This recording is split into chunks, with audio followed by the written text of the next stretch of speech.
Halo semuanya, kembali lagi bersama saya dan di video kali ini saya masih ingin melanjutkan tentang liquidity. Jadi kita masih masuk dalam quarterly series tapi masih dengan topik liquidity. Saya sendiri butuh bertahun-tahun untuk memahami liquidity, karena itu Anda tidak perlu menghabiskan waktu bertahun-tahun seperti saya untuk memahami liquidity. Anda cukup dengerin aja video ini dari awal sampai akhir dan saya akan sharing bagaimana 4 tahun pengalaman saya memahami liquidity. Semoga ini bisa membantu teman-teman semua di sini untuk bisa memahami liquidity. Jadi, di dalam topik di sesi kali ini, kita akan membahas tentang 6 tipe liquidity dalam market. Oke? Dan ini adalah satu kata-kata dari ICT. Jika Anda tidak bisa mengetahui di mana letak liquidity berada, maka Anda sendirilah yang akan menjadi liquidity tersebut. Jadi, liquidity itu sangat penting ya, teman-teman. Nah, di sini ada salah satu Dr. Richard Paul. Nah, di sini adalah salah satu hedge fund besar. Bisa googling aja nanti namanya dan nanti teman-teman cari tahu sendiri seberapa besar net worth yang dihasilkan dari trading. Oke, nah kita lihat apa yang dia bicarakan tentang liquidity.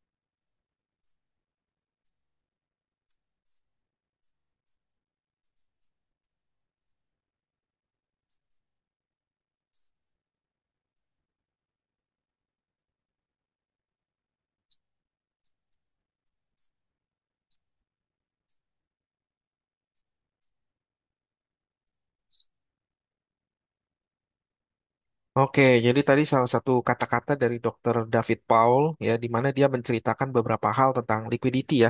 Jadi kalau tadi kita kutip kata-kata atau statement dari beliau, dia menyebut secara spesifik kata-kata seperti ini. Ada namanya horizontal line, ada namanya trend line, ada namanya beberapa pips di bawah dari support and resistance. Dan disitulah di mana katanya trader institusi itu akan masuk di ke entry untuk di posisi-posisi mereka. Jadi ini kalau teman-teman masih udah pernah nonton seri sebelumnya tentang liquidity, di mana saya cerita di situ bahwa ada namanya pattern based liquidity. Nah, itulah asal muasal di mana kita mengenali liquidity. Ya, jadi teman-teman silakan menggali sendiri dan mencerna sendiri dan berpikir sendiri. Oke, kenapa semua candle pattern itu begitu banyak bisa diakses dengan gratis dan mudah di internet ini? Karena kita semua itu, tanda kutip, itu dijadikan sebagai tempat untuk mencari liquidity oleh para smart money.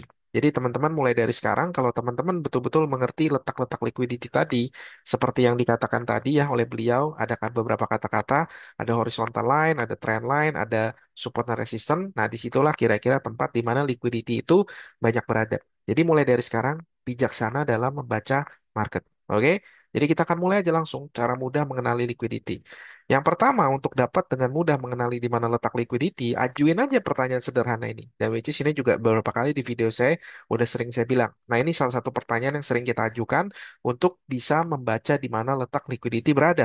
Yaitu di dalam kondisi saat ini, pihak mana yang sedang diuntungkan? Apakah pihak buyer atau pihak seller? Jadi kalau teman-teman mau membaca letak liquidity berada, pastikan teman-teman bertanya dulu ke diri sendiri di depan chart. Saat ini, di kondisi market saat ini, ya, atau di bentuk chart saat ini, di bentuk price action saat ini, pihak mana nih yang sedang diuntungkan, pihak buyer atau pihak seller? Karena ini akan sangat menentukan di mana kita mengetahui letak liquidity berada. Oke, karena di saat trend bullish, liquidity biasanya berada di bagian bawah sisi market. Nangkep ya teman-teman ya. Jadi ketika trend bullish, liquidity itu semua berkumpul di bagian bawah dari trend market. Betul nggak? Karena di situ tempat retail akan menaruh stop loss mereka. Karena semua dari kita diajarin begitu ketika belajar trading. Betul nggak? Di mana kita menempatkan stop loss yang benar di bagian bawah yang berlawanan dari trendline market. Mudah sekali membaca di mana retail menempatkan stop loss mereka. Yang ketiga, sorry, ya balik lagi sama aja. Kalau dalam trend bearish, berarti liquidity itu berada di bagian sisi atas market, betul nggak? Karena kalau lagi turun, turun, turun, turun, di mana retail menempatkan stop loss? Ya, di atas semua swing high dan swing low, atau di atas semua daily candle, atau di atas semua chart pattern candle. Oke, jadi ini udah paling mudah dalam membaca liquidity. Yang pertama, pahami dulu trennya seperti apa, apakah bullish atau bearish, dan liquidity akan selalu berada di sisi yang berlawanan dengan arah tren. Oke, contoh seperti ini. Ini saya ambil chart di mana dia agak sedikit sideways. Jadi teman-teman bisa membaca kurang lebih gimana nih cara tren. Tadi masih ingat ya, ada kata-kata salah satu hedge fund besar tadi, dia mengatakan ada horizontal line, ada support and resistance, ada trend line, dan itu adalah letak-letak di mana hedge fund atau para profesional trader di luar sana bisa dengan mudah membaca di mana letak retail menempatkan stop loss mereka. Nah, coba nih dari berdasarkan sedikit teori tadi, ya ajuin coba pertanyaannya. Di dalam trend market yang seperti ini, oke, di mana pihak yang sedang diuntungkan dan pihak yang sedang diuntungkan itu di mana mereka menempatkan stop loss mereka. Di situ Anda akan mengetahui dengan mudah letak liquidity-nya. Oke, saya langsung aja pakai lipstick, tapi sebelum saya pakai lipstick, coba di pause dulu videonya supaya belajar melatih matanya biar jeli di mana untuk mengenali titik-titik liquidity itu berada. Silakan teman-teman. Oke, jadi saya anggap aja udah, jadi saya pakai lipstick. Langsung aja cepet ya. At least kalau kita ngomongin horizontal line untuk bisa mendapatkan liquidity, ini adalah yang paling mudah. Yaitu apa? Biasa liquidity itu banyak terdapat di relatively equal high atau equal low seperti ini. Di sini kita ngeliat ada posisi double top. Begitu dia naik ke sini, oke, begitu nyampe ke satu titik ini dia turun ke sini. Oke, lalu ketika dia naik lagi, tiba-tiba dia apa? Dia turun lagi lebih kencang lagi dari sebelumnya. Sehingga retail akan berpikir bahwa ini adalah strong resistant, di mana di sini akan betul-betul sebuah atap atau sebuah apa ya, sebuah lantai yang sangat kuat yang akan mampu menahan laju harga untuk tidak naik ke atas. Sementara para breakout traders akan berpikir kalau harga mampu menembus area support, area resistance ini, maka harga akan terus melanjutkan kenaikan ke atas. Sehingga setiap kali ada relatively equal high terjadi di market seperti ini, apalagi di time frame besar minimal daily, kita bisa dengan mudah membaca bahwa di sini pasti terdapat banyak liquidity. Dan coba kita lihat price action yang terjadi seperti apa. Ketika kedua kali dia naik, membentuk sebuah double top, turun lebih kencang, kemudian dia mulai naik lagi, lalu retail akan berpikir bahwa ini terjadi triple top karena ini strong resistance ya, dan mungkin akan mulai banyak para retail yang menempatkan posisi mereka di triple top ini. Apa yang terjadi? Yang dilakukan oleh algoritma adalah dia hanya masuk sedikit ya. Oke, kita bisa lihat bahwa dia hanya ngambil sedikit-sedikit aja di atasnya. Oke, karena ketika teman-teman lagi mengalami eh, penurunan seperti ini, lagi diuntungkan seperti ini, di mana mereka menempatkan stop loss mereka ya udah pasti di atas relatively equal high ini atau double top ini.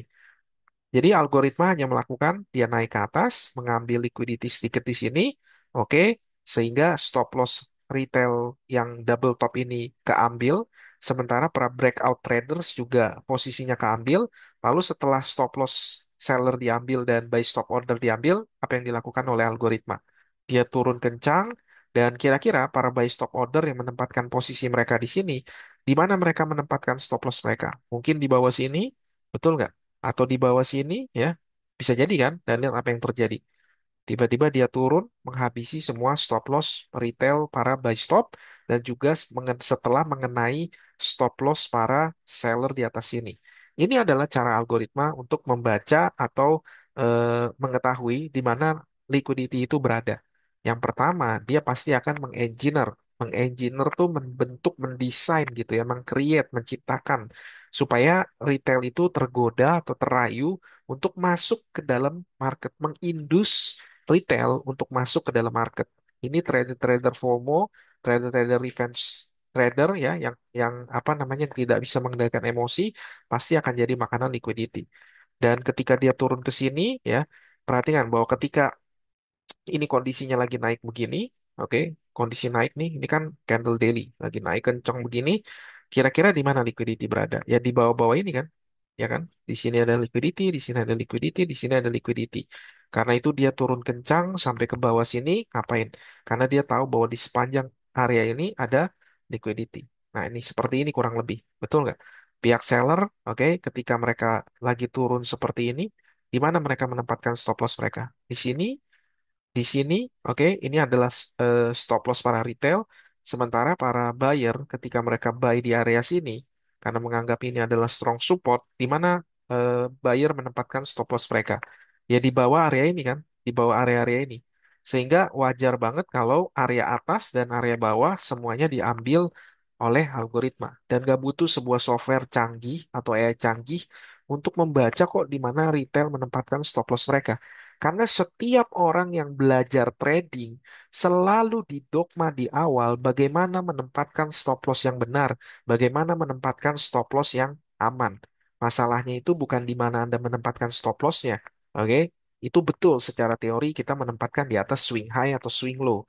Tapi yang terutama adalah Anda tidak mau menempatkan stop loss di area yang terdapat banyak liquidity.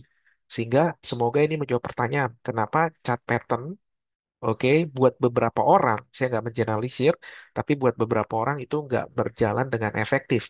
Karena kalau berjalan dengan efektif, Anda kan nggak nonton video tentang ICT.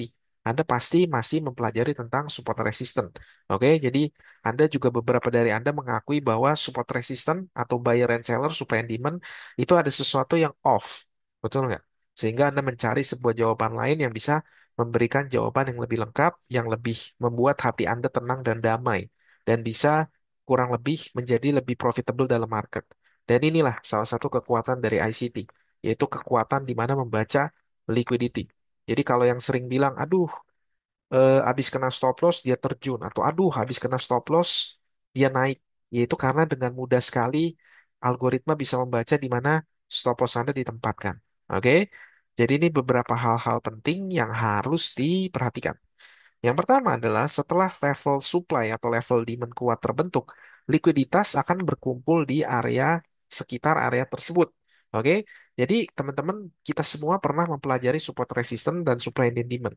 Sekarang seperti kata-kata dari Dr. David Paul tadi, ya, ketika ada area supply atau area resistance yang terbentuk, jangan buru-buru entry. Tunggu dulu algoritma untuk mengambil liquidity di area tersebut menggunakan horizontal line. Oke, relatively equal high atau relatively equal low adalah makanan empuk untuk algoritma. Oke, yang kedua, ini berarti bahwa banyak order stop loss dan pending order ditempatkan di sekitar level tersebut, seperti yang udah saya jelasin. Pertanyaannya adalah, kenapa sih algoritma harus ngambil stop loss retail dulu atau untuk menjemput pending order dulu sebelum market bergerak dengan kencang? Oke, analoginya, bayangkan aja bahwa liquidity itu seperti bensin. Untuk pindah dari sebuah kendaraan, untuk pindah dari satu titik A ke titik B, untuk kendaraan itu bisa bergerak, dia membutuhkan sebuah sumber energi yang namanya bensin untuk bisa bikin dia bergerak dari titik A mencapai titik B. Nah, kalau kita analogikan di market, bensin itu adalah liquidity. Oke, smart money untuk bisa menggerakkan market dari titik A ke titik B atau dari titik B ke titik C, dia membutuhkan yang namanya liquidity. Karena ketika misalkan konsep tadi ya, ketika misalkan smart money membawa naik sedikit ke atas gitu ya, kalau kita lihat yang tadi, dia lagi naik naik naik naik, ngambil liquidity di area sini baru turunnya kenceng banget. Oke, kenapa? Karena liquidity-nya udah diambil, bensinnya udah penuh. Oke, nah, jadi teman-teman harus mulai mengerti ya bahwa liquidity itu seperti bensin. Market tidak akan bergerak dengan kencang, oke? Tidak akan bergerak dengan trending, tidak akan bergerak dengan besar, dengan expand, kalau liquidity-nya belum cukup. Di sini, smart money itu sedang melakukan yang namanya order pairing, seperti yang saya sering bilang juga di video-video saya sebelumnya. Order pairing itu paling mudah adalah ketika kalau Anda misalkan pernah main saham, Anda mau beli sebuah saham X di harga sekian dengan jumlah lembar sekian. Oke, lalu Anda mau beli misalnya 100 lembar saham X di harga sekian, Anda mau beli. Tapi kalau di luar sana belum ada orang yang menjual saham yang sama yang Anda mau beli 100 lembar dengan harga yang disepakati untuk Anda beli, maka order Anda tidak akan match. Betul nggak? Anda nggak akan bisa beli saham itu sekalipun Anda punya uangnya. Betul nggak? Karena harus ada titik pertemuan antara orang yang beli dengan orang yang jual. Ya kan? Sama aja kalau analoginya kita pergi ke pasar tuh. Kalau kita ke pasar, ada seorang ibu-ibu, dia mau beli 1 kilo buah jeruk, misalnya di harga berapa? Saya nggak tahu harga jeruk nih, misal kira-kira aja. Di harga 50.000 misalkan. Kalau penjualnya nggak mau menjual jeruknya 1 kilo dengan harga 5.000, maka transaksi itu tidak akan terjadi. Order pairing itu tidak akan terjadi. Match order itu tidak akan terjadi. Transaksi terjadi ketika ada kesepakatan antara si pembeli yang mau membeli jeruk 1 kilo dengan harga 50.000 disepakati oleh si penjual yang juga bersedia menjual jeruknya dengan harga 50.000. Ketika ketemu antara transaksi itu, match point itu, atau order pairing itu terjadi, disitulah transaksinya terjadi. Sehingga walaupun smart money punya uang yang begitu banyak, tapi untuk dia bisa masuk ke market, dia butuh liquidity. Dia butuh engineer, dia butuh menciptakan liquidity supaya dia bisa melakukan pairing order. Sehingga stop loss Anda atau stop loss retail satu dunia ini itu di pairing dengan order dari smart money. Semoga Anda ngerti ya, karena ini kan zero sum game. Oke, ada beberapa nanti pasti yang komplain nih. Sama saya forex zero sum game. Everything in this world is zero sum game. That's it, accept it. Oke, nah, Anda terima aja udah. Oke, dan karena itu kita harus ngerti tentang di mana letak-letak liquidity supaya kita nggak jadi dari bagian zero sum game itu. Di momen di mana ketika ini terjadi adalah momen di mana smart money melakukan order pairing.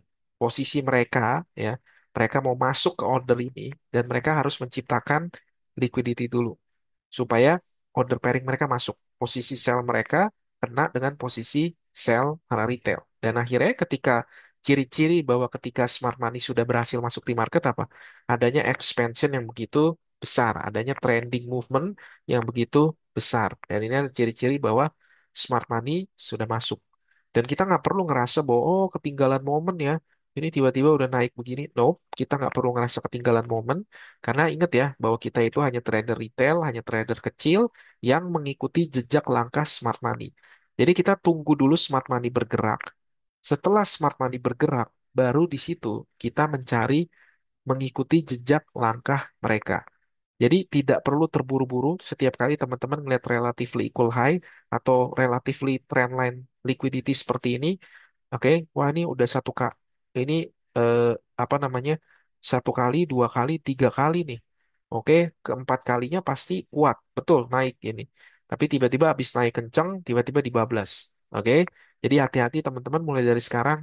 Pastikan teman-teman mulai berpikir dari kacamata market maker atau dari kacamata seorang smart money, bukan dari kacamata retail stop loss yang membaca liquidity atau yang tidak bisa membaca liquidity, yang justru matanya tuh terlatih lihat chart pattern atau lain-lainnya. Oke, semoga ini bisa membantu. Yang ketiga adalah fungsi sweep liquidity pada zona supply atau demand tersebut itu untuk memicu semua order tersebut. Nah, ini hal yang paling sering-sering terjadi ya. Jadi kalau kita ngomongin sweep liquidity, which is nanti lanjutan dari ini adalah kita ngomong liquidity sweep ya. Sweep liquidity itu adalah fungsinya adalah untuk memicu order. Setelah ordernya kepicu, kemudian dia bergerak ke arah yang berlawanan atau bergerak ke arah yang sesungguhnya. Oke, dan ini fungsi dari sweep liquidity, yaitu sebagai bentuk manipulasi. Dan biasanya ending-endingnya nanti ketika closing candle itu bentuk candle itu hanya biasa wick panjang. Atau kalau kata-kata ICT adalah wicknya do the damage tapi bodinya tell the story. Oke. Nah, ini memberikan yang dibutuhkan untuk pergerakan pasar berikutnya, baik untuk pembalikan arah atau untuk kelanjutan tren. Kalau kita ngelihat terjadinya sweep liquidity, ada relatively equal high atau relatively equal low, kemudian ada sweep liquidity terjadi di sana, candle yang nge-sweep, maka kemungkinan terjadi reversal. Tapi kalau di break dengan kencang dengan displacement candle, maka kemungkinan besar akan terjadi continuation trend. Semoga ngerti ya teman-teman, ini untuk melengkapi konsep liquidity di video sebelumnya. Jadi supaya pengalaman teman-teman dalam memahami liquidity itu komplit. Karena kalau teman-teman masih ngerasa kurang dalam memahami liquidity, teman-teman bisa nonton beberapa video saya yang lalu. Ya, karena setiap kali saya mulai mulai dengan sebuah series, pasti saya mulai kok dengan video liquidity karena saya tahu pentingnya liquidity. Entry menjadi mudah ketika Anda bisa membaca letak liquidity dengan mudah. Di OTI pattern series itu saya mulai juga dengan liquidity, belajar ICT dari nol itu juga dimulai dengan liquidity, terus apa lagi? Macam-macam ya. Time and price series itu juga saya mulai dengan konsep liquidity, buy side liquidity dan sell side liquidity. Oke, lanjut. Jadi kalau liquidity sweep itu ciri-ciri bahwa itu adalah liquidity sweep ini lack of displacement candle atau tidak ada displacement candle. Jadi kalau Anda ngelihat ada sebuah candle ya yang tidak ada displacementnya ya, oke, maka itu ciri-ciri bahwa itu liquidity sweep. Dan apalagi kalau dia munculnya di bawah atau di atas sebuah swing high, swing low atau PXL, PXA. Nah, ini harusnya teman-teman ngerti ya tentang liquidity sweep ya. Maka itu bisa dipastikan sebuah liquidity sweep. Liquidity sweep itu juga punya nama lain yang populer ya teman-teman ya. Itu jadi kalau teman-teman misalkan nonton video YouTube lain itu bahasanya berbeda, sebenarnya itu konsep yang sama aja kok. Liquidity sweep itu juga biasa disebut sebagai turtle soup, bisa disebut sebagai stop hunt, bisa disebut sebagai Judas swing, liquidity grab dan lain-lain. Jadi ada banyak penamaan bahasa ya, tapi sebenarnya itu semua anonim, persamaan kata doang. Definisinya tuh sama, liquidity sweep. Oke, nanti kita akan bahas ini lebih panjang nanti di materi berikutnya, karena teman-teman kalau pelajari quarterly theory atau day, itu secara spesifik menciptakan quarterly theory untuk menangkap pergerakan reversal. Sekali lagi saya tekenin, quarterly theory itu secara spesifik atau secara khusus dipakai untuk menangkap pergerakan reversal. Karena itu, selain dari liquidity, ya, maksudnya tipe-tipe liquidity dan bentuk liquidity, teman-teman perlu sekali mengerti tentang bagaimana bentuk liquidity sweep. Ingat ya, quarterly theory itu dipakai untuk menangkap pergerakan reversal. Dan semua reversal movement itu selalu dimulai dari liquidity sweep yang terjadi di kuartal tertentu. Nanti udah lebih kompleks nih. Udah ngomongin liquidity sweep yang harus terjadi di sebuah PXL, PXA dan di dalam sebuah kuartal tertentu. Udah makin kompleks ke depannya. Jadi kita step by step pelan-pelan dulu aja ya. Jadi next materi kita akan bahas tentang liquidity sweep karena nanti sebelum masuk ke entry ya teman-teman harus ngerti dulu apa itu liquidity sweep, bentuk-bentuk liquidity sweep semuanya harus ngerti dulu. Begitu teman-teman ngerti bagaimana liquidity pool, bagaimana liquidity sweep, ya nanti antrinya gampang. Oke, jadi pastikan teman-teman kuasai dulu tentang liquidity. Oke, macam-macam tentang liquidity dan bentuk dari liquidity sweep. Oke, nah ini contoh nih untuk bentuk liquidity sweep. Kita lihat di sini ada imbalance. Oke, lalu marketnya bolak-balik, bolak-balik, bolak-balik. Dia lagi engine liquidity. Kemudian ada satu week panjang ini sendiri nih. Dia naik ke atas. Oke, masuk ke dalam imbalance ini, kemudian dia turun kenceng banget tuh ke bawah. Oke, nah week panjang ini yang disebut sebagai liquidity sweep. Fungsinya adalah dia ngambil relatively equal high di sini dan juga dia rebalance imbalance di sini. Saya sering bilang bahwa algoritma itu hanya melakukan dua hal. Yang pertama dia rebalance imbalance karena dari kacamata ICT market itu efisien, bergerak dengan efisien. Makanya ada fair value, ada nilai yang fair. Oke.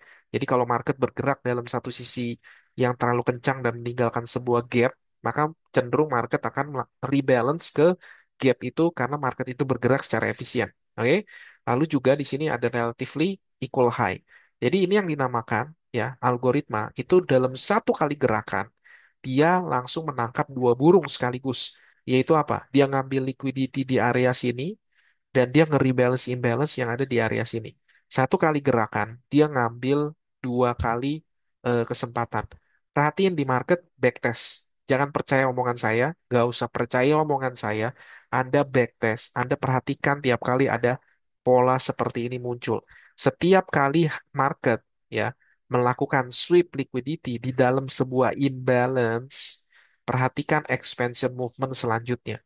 Pasti ada kecepatan yang muncul setelah dia ngelakuin dua tugas ini. Kenapa? Karena dia tidak mau, algoritma tidak mau membiarkan pihak buyer itu bisa cepat melikuidasi posisi mereka. Ini yang saya tandain, ini adalah letak kurang lebih stop loss para retail. Makanya nggak butuh sebenarnya software canggih atau AI canggih untuk baca stop loss. Anda tinggal pakai garis begini juga kelihatan kok di mana mereka menempatkan stop loss. Dan lihat ya, ketika market lagi naik kencang begini, dia ngambil liquidity dan dia nge-rebalance imbalance, lihat apa yang terjadi. Dia turun kencang, habis semua liquidity di area sini. Betul?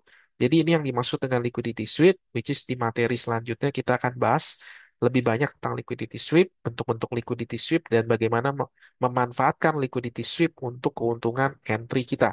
Oke? Nah, ini juga sama nih. Ketika market lagi turun-turun-turun begini, oke, turun, turun, turun, turun, turun, turun, boom gitu ya. Apa yang terjadi? Ya, berarti kan ketika lagi penurunan begini, maka garis-garis titik-titik garis ini adalah kira-kira adalah titik-titik di mana retail menempatkan stop loss mereka. Betul nggak? Ketika lagi penurunan seperti ini. Betul? Dan ketika sudah ngambil sweep liquidity seperti ini, apa yang terjadi? Dia cenderung naik ke atas. Kita lihat di sini, weeknya panjang-panjang. Betul kan? Weeknya panjang banget, panjang banget. Ini kalau waktu belum ketika candle ini masih berjalan atau ketika candle ini masih closing, ini weekly loh. Ini kalau belum belum closing, Anda ngelihat seperti apa nih candle? Ini bukannya jadi merah berdarah nih. Merah berdarah panjang banget. Dan Anda yang FOMO, Anda yang apa namanya nggak sabaran, pasti Anda berpikir, wah ini akan lanjut terus turun gitu sampai ke ujung neraka turunnya, ya kan? Padahal begitu dia turun merah berdarah, tiba-tiba di minggu-minggu selanjutnya dia naik lagi, naik lagi, naik lagi, naik lagi, ternyata closing di sini. Dan ternyata ini cuma jadi week yang kerjanya week panjang ini ngapain? Yang ternyata kerjanya week panjang ini cuma ngambil liquidity yang ada di area sini. Semua liquidity sini diambil. Makanya penting sekali untuk memahami liquidity sweep atau enggak. Ya, itu kita harus wajib menunggu closing candle. Kalau Anda hanya ngebaca, oh Asia high-nya di sweep langsung ambil sell. Oh Asia low-nya di sweep langsung ambil sell. Itu yang nyebabin Anda belum mencapai konsistensi. Karena untuk memahami liquidity sweep, kita perlu menunggu closing candle terlebih dahulu. Di sini kita lihat berkali-kali, berkali-kali, berkali-kali. Tapi kita lihat ya, bagaimana rejection block ini. Oke, tidak ada consequent encroachment-nya. Di sini tidak ada satupun candle yang nge-break consequent encroachment dari rejection block ini. Dan ini menjadi tanda-tanda bahwa ini menjadi area support yang kuat bahwa setelah algoritma mengambil liquidity di area bawah ini, sekarang tujuannya liquidity berada di mana? Di semua atas poin ini. Oke, jadi setelah ngambil liquidity di area bawah, liquidity area bawah bersih, sekarang liquidity berada di area atas dan itu yang akan dijadikan oleh algoritma untuk mengincar naik ke atas, mengambil semua liquidity di area atas. Oke, next lagi. Sekarang kita masuk ke tipe-tipe liquidity. Oke, jadi di video kemarin kan juga udah beberapa dibahas tentang tipe liquidity. Yang pertama adalah time-based liquidity, which is ini yang paling penting, apalagi kalau di quarterly teori ya. Kalau teman-teman belum menguasai time-based liquidity, sebaiknya teman-teman ulang-ulang dulu videonya sampai ngerti. Apalagi kalau mau fokus pakai quarterly teori, karena quarterly teori itu punya time-base-nya sendiri, jadi pastinya time-based liquidity quarterly teori itu berbeda dengan time-based liquidity konsep dengan konsep ICT dasar. Makanya kalau teman-teman kemarin ada yang komen tuh, oke, kalau teman-teman pertama kali nemuin video saya di Quarterly Theory, saran saya tonton dulu, habisin dulu semua series di belajar ICT dari nol. Karena Quarterly Theory itu nggak cocok untuk pemula. Oke? Time based liquidity yang pertama, yang kedua adalah pattern based liquidity atau retail chart pattern, di mana saya juga udah bahas di video sebelumnya. Itu tersebar dengan luas di Google dan ada alasannya kenapa itu tersebar luas di Google secara gratis. Oke? Yang ketiga adalah internal to eksternal. Jadi ini selalu juga konsep yang sebenarnya sangat mudah, tapi saya yakin banget banyak yang menganggap remeh dan melupakan konsep ini. Oke, yang keempat swing high, swing low. Ini juga teman-teman udah kemarin udah ya. Nah, yang kelima ini yang akan kita bahas yaitu trendline liquidity atau yang disebut bahasa ICT-nya trendline phantom. Oke, trendline bayangan. Yang keenam, low resistance liquidity run atau high resistance liquidity run. Pasti banyak yang udah sering dengar kata-kata ini LR atau HRLR. Oke, susah nyebutnya nih, apalagi yang cadel. Oke. Jadi apa sih sebenarnya low resistance liquidity run atau high resistance liquidity run? Kita bahas tentang dua sisa liquidity ini. Jadi semoga dengan memahami enam tipe liquidity ini, teman-teman tuh semakin mantap dalam melihat market ya teman-teman. Karena saya sendiri itu butuh waktu bertahun-tahun untuk memahami liquidity dan di video quarterly day teori ini, saya mencoba semaksimal saya untuk membahasakan bahasa liquidity dengan semudah mungkin supaya teman-teman itu bisa betul-betul memahami letak liquidity. Semoga video ini bisa membantu teman-teman memahami liquidity ya. Oke, dan ini yang pertama yang disebut dengan trendline phantom. Trendline phantom itu basically adalah trendline retail aja ya. Kita lihat bahwa ketika ada satu touch, dua touch, tiga touch, ini pasti langsung digarisin oleh trendline, betul? Dan ini dianggap sebagai area strong support. Sehingga ketika terjadi bentuk seperti ini, itu algoritma bisa dapat dengan mudah membaca letak-letak di mana stop loss retail itu terbentuk, yaitu apa? Ya di bawah semua trend line ini kan. Makanya turun dahsyat begini. Oke, teman-teman ingetin dulu aja momennya. Karena nanti kalau kita udah belajar entry dan kita mau belajar menempatkan exit, ini akan kepake. Nangkep ya? Asumsi kita di sini kita nge-sweep, kemudian terjadi shift in market structure, masuk ke fair value gap di sini, lalu di mana exitnya? Ketika ada trendline phantom begini, kita bisa targetin semua ini adalah target kita untuk exit. Oke, ini yang dimaksud dengan trendline phantom.